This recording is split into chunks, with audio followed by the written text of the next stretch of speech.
శ్రీ గురుభ్యో నమః. చాలామంది అడుగుతూ ఉంటారు, వివాహ విషయంగా జాతక పొంతన ఎందుకు చూడాలి, చూడకపోతే ఏమవుతుంది, వెనక కాలంలో దీన్ని చూస్తూ ఉన్నారా అని. అంటే మన జ్యోతిష్య శాస్త్రం సనాతనమైనది. ఈ సృష్టి ప్రారంభం నుంచి కూడా జ్యోతిష్య శాస్త్రం అనేది ఉంది. అప్పటి నుంచి కూడా జాతక పొంతన అనేది కంపల్సరిగా చూస్తూ వచ్చినటువంటి పద్ధతి. దాంట్లో కూడా ఒకటి చెప్తూ వస్తారు, దంపత్యోహో ఐక్యకాలే తత్సామ్యే ప్రచురధనయుతి దంపతి దీర్ఘకాలం తస్మిన్నేకత్రహీనే మృతిరితిమనయ ప్రాహు అత్రియాదయస్తే.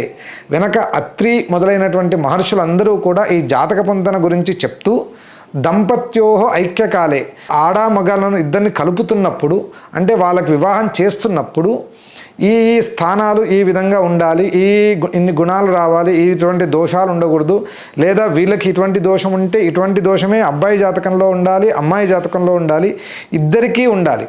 అంటే గుణ సామ్యము ఉండాలి, దోష సామ్యము ఉండాలి.